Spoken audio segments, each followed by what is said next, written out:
Hey friends, it's Jess. I want to share a story about how I came to be working here at the Yale School of Public Health. And it's one about following your dreams, following your passions, and breaking down silos. If you've ever wondered how to turn your dreams and your passion into reality, stick around. This one's for you. It all started with a spark. I've always been fascinated on how we can use data to solve real problems that plague our communities, our country, our lives. And I'm not talking about little problems, like really huge ones, you know? And so back in November of 2023, I came across the research and policy impact work that Dr. Freeman and the Tempo Lab at Yale were having, and how they were changing the way that we look in using research really to address health equity and policy issues. And it started a conversation. And that conversation led to more conversations and meetings. And before you knew it, they had created this role for me at the School of Public Health. And I didn't get there going through the traditional doors, right? As I always tell my researchers and the people around me, go through windows, approaching things differently, especially in today's climate, is 100% the way that you're gonna separate yourself in following your passions and dreams, that curiosity, the intellectual pursuit of whatever it is that inspires you. That's the ticket. Lean into that, and that will take you so many places. Like, I never imagined that I'd be here and now working for one of the number one initiative for the School of Public Health, this data democratization and using real-time data to inform the public and policymakers and everyone, having localized, anonymized data to make real decisions for themselves, their communities, and their families. And that's the work of the Pophive project that I've recently become involved with, and I'm pushing that with Yale, trying to kind of fill the gaps, right? As we're having this shift in how we're collecting data and government organizations and the rollback in funding and grants, NGOs, academia, for-profit, not-for-profit, we are all being asked to pivot, right?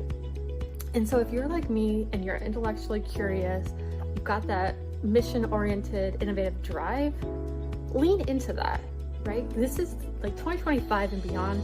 It's gonna be all about breaking down barriers, breaking down silos. And that's what I do there, right? I have a knack for connection, for pattern recognition and connection. And I have a knack for inspiring people to find what they're truly gifted at, what drives them, what makes them curious, what makes them excited to show up to work every day, and channeling that into effective, productive ways to make the team, the organization, whatever it might be, right? And so this role that I now serve in is kind of like a mixed bag, right? But I'm here to tell you, if you have that drive, if you have something that you are passionate about, and you see solutions, outside the box solutions that others don't see, 2025 is the year for you, right? Because it's gonna call on all of us to be thinking creatively, working together, and breaking down those silos if we're gonna make America great again, the great melting pot of ideas, of inclusiveness, and we've never had more of a chance to do that. So lean in, lean the fudge in. I already hear you. Yeah. What does that mean, right? So here's an example from today, right? So today it's policy day. Fridays are policy day at School of Public Health. And so I was the Tempo team. And so today, I'm talking with one of our undergrads who just got into Cambridge, and needs to do some fundraising for this summer, right? So she can pay for her continuing education. And she wants to get this job essentially being like a social media marketing influencer for this AI technology that was born here, and they just launched like a $3 million initiative, and they're looking for like students here to kind of socialize and brand their product, right? And so she comes to me today and she says to me, you know, I applied for this. She's extremely capable. She's a dancer. She's beautiful. She's intelligent beyond belief, right? And she's already has a bit of a social media presence. She's got some like sponsorships already. And she says to me, like, I had this interview with this like Sense AI or whatever, I believe that's what it's called. And they canceled it and told me that he's traveling or whatever it is. Like, what should I do, right? And I said, well, just because your interview was canceled doesn't mean you still can't land that interview, right?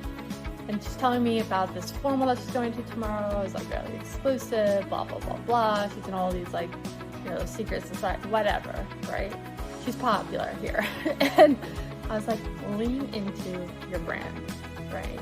You already have one. And if you want to land this interview, right, you make a reel of what it is that you have to offer, right? What sets you apart? Why would you be the one to really get uptake, use, and engagement in the Yale community? Well, you already have it, right? You already are a brand unto itself. And so if you want to land it with this guy, then learn what he cares about. Learn the platform that they're trying to share, right? Which essentially is like this like avatar engagement that you could like talk to to help you kind of scale, and kind of like a LinkedIn like AI avatars, right? To help you scale and be more productive, efficient, and grow your corporation or your idea, your hustle, whatever it is. I told her, like, lean into that. Like, you've got these girls are going, a couple of these girls here are going with you tomorrow. You dress to the nines, right? Like you always do. She always looks fabulous. But I was like, dress to the nines and go have them be your photographers, right? Showcase what you can do.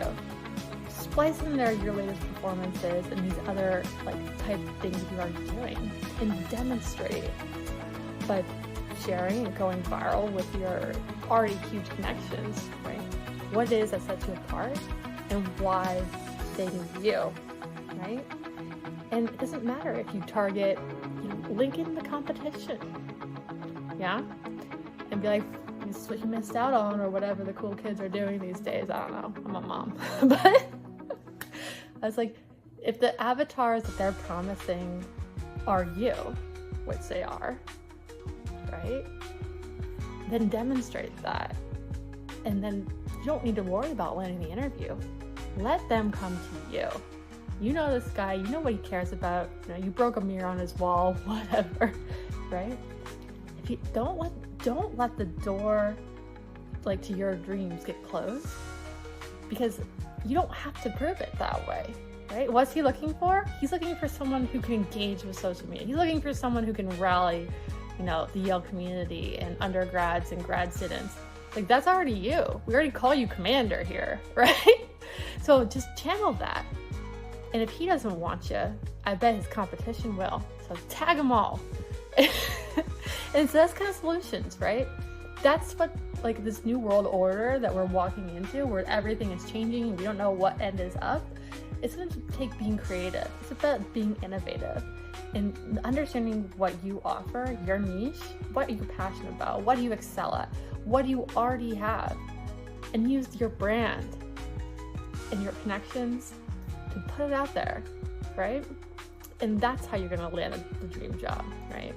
So whether it was me just like following my intellectual curiosities and being like a really adaptable, innovative solution person, right, to land me on the #1 initiative for the School of Public Health and pushing that out, right? Because Pophive's going to be freaking huge. It's going to be huge, right? It's going to change how, like, you can be looking at your phone to know, like, should I take my kid to the ER? Should I, you know, what kind of policy impacts? What's going on with the opioid crisis? What's going on with RSV? And you're going to have it real time, right? And so even on that project that I'm working with, like, we're blasting down silos. And that's something that academia is not really known for. but it's calling on all of us, right? One of my best buddies at work, he's tackling some like the biggest issues that face our healthcare, and it's gonna like make or break his career, right? Well, not really, his career is set, but it's gonna be the defining work of his career if he chooses to take on this initiative asked for by the government, right? And he's telling me like, I don't know if I have like the resources, blah, blah, blah, blah. I'm just like, you might not now, but doesn't mean that you can't, right? Because if you're the best person to do it, if your team's the best, you have the best information, you know this like back of your hand, you gotta do it. And let your community like break down those barriers. And we can solve today's world's issues together. We have to be willing to take that step. We have to be willing to break down those barriers. We have to be willing to be collaborative and communicate and own our own brands, right? And so whoever you are, whatever inspires you, just because you don't have the background for it, why do I have an office at the School of Public Health? Yeah, I only have a master's, right? I don't know. Because I'm not afraid to ask questions, to push those boundaries, to get creative, and you can too. Get after it, you know? You got to. I'll close with this. Now, think of the most inspiring figures that you know. It always seems impossible until it's done. Nelson Mandela. You know who else told me that? Steve Jobs, right? Growing up in Palo Alto, we were the poor kids on the block whose father, my grandfather had invested in real estate, so we got to live in the heart of Silicon Valley, right? Which put me around all these brilliant, innovative people and creative minds who wanted to make technology to make the world a more equitable, like, place, right?